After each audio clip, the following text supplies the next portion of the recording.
Let's talk about one of the biggest challenges facing leadership teams right now, AI adoption. I want to get straight to the point with a message that is, frankly, critical. Getting AI right isn't about picking the right tool. It's about building the right operating model. And right now, so many companies are getting this completely backwards. It's causing a ton of waste and frustration. So let's unpack this. So here's the problem in a nutshell. We call it the tool trap. On the left, you see what's happening in most organizations. They're grabbing the latest, shiniest AI tools and just trying to jam them into their existing systems. And what you get is chaos. You get a tangled mess of broken workflows and unclear processes. Now on the right, that's the goal, the playbook approach. It's structured, it's systematic. The hard truth is, most companies are living in that chaos on the left, hoping some new piece of software is going to magically fix their foundational issues. It just doesn't work that way. And this quote right here just nails it. You have to think of AI as an amplifier. If you plug it into a clean, well-designed system, it's going to amplify your effectiveness. It's amazing, but if you plug it into confusion, into messy data and broken processes, it's only going to amplify the chaos. It makes your current problems bigger, faster, and a whole lot more expensive. Okay, so you might be thinking, why can't we just roll this out like we did with cloud software? And that's a fair question. But the answer is AI is not just another tool in the box. It's fundamentally different. So different, in fact, that it requires a clean break from how we've always managed technology rollouts.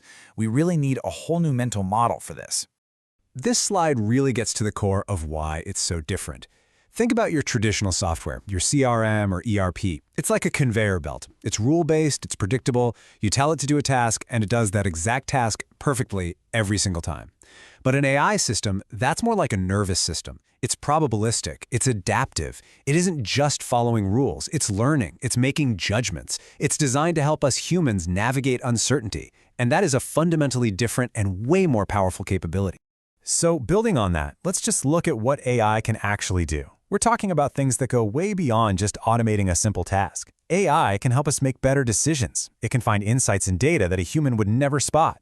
It can create brand new content. It can predict what's going to happen next. See, this isn't about making a single process 10% faster. This is about changing the very nature of how work gets done and how decisions get made across the entire company. Which, of course, brings us to the real question here. If AI is this different, what does it actually mean for an organization to be AI ready? Well, I can tell you it's not about owning the latest tools. It's about having the right organizational foundation, the right plumbing and wiring, if you will, to support intelligence at scale. A truly AI-ready organization, it turns out, is built on 5 pillars. You've got to have strategic alignment so you know why you're doing this. You need to redesign your workflows so they're actually built for this new capability. And of course, you absolutely need a solid data foundation, strong governance, and a real investment in your people. These aren't just nice-to-haves. They are the absolute required foundation. And look, this isn't just a nice theory. We have the data. Research from top journals like MIS Quarterly shows this really clearly. The companies that are proactive and build out these formal governance frameworks, the guardrails for how AI is used, they see way better results. So governance isn't some barrier that slows you down. It's actually the thing that makes sustainable innovation possible because it builds trust. Okay, so that's the diagnosis. We understand the problem. The next logical question is, well, how do you actually do it? How do we get out of that chaotic tool trap and build a structured, intelligent operating model? Let's walk through the playbook. The solution is this 5-layer model. It's a framework that addresses each of those pillars we just talked about. I want you to think of it like a playbook. You follow it in sequence. You have to start with strategy. From there, you move to workflows, then data, then governance, and finally, you focus on your people. Each layer builds right on top of the last one, creating a system that's both stable and scalable. All right, layer 1, strategic alignment. This is all about flipping the script. It means you stop asking, what cool AI tool can we buy, and you start asking, what critical business problem are we trying to solve? For instance, if you're a customer success team, your goal isn't just to deflect support tickets. The real business goal is to improve net revenue retention. So every AI initiative has to be directly, measurably tied to that high-level metric. Layer 2, workflow redesign. Honestly, this is where most companies completely drop the ball. This isn't about automating one little task in a process that already exists. It's about reimagining the entire flow of work. So instead of a support team just reacting to problems, you design a new workflow where AI actually predicts which customers are at risk and then proactively drafts an intervention plan for the team to review and execute. You're fundamentally shifting from being reactive to being proactive by design. Now, for Layer 3 data infrastructure, let's be really clear about this. Data is the fuel for any AI system, period. If you don't have a clean, accessible, well-governed data foundation, I can guarantee you your AI initiatives are going to stall out. This part is completely non-negotiable. Bad data just leads to bad AI, which leads to bad decisions, and that completely erodes trust. Next up is Layer 4, governance and risk controls. As these AI systems become more powerful and more autonomous, you have to have clear guardrails in place. And this isn't about slowing things down. It's about making sure you can move forward safely. A really practical example here is just requiring a human to sign off on any high-impact AI-driven action. The AI can recommend the plan, but a human has to be accountable for that final call. That's how you ensure responsible operation.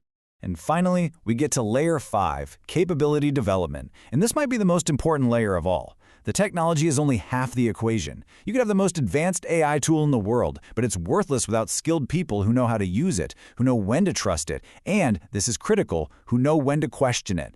You have to invest in training your team, not just on the tools, but on literacy and critical judgment. They are always the final decision makers. Now, when you actually do this, when you build your organization around these 5 layers, something really fundamental starts to shift. You move past just simple automation, and you actually begin to compete on intelligence. And that creates a powerful, lasting competitive advantage. Just take a look at this comparison for a customer success team.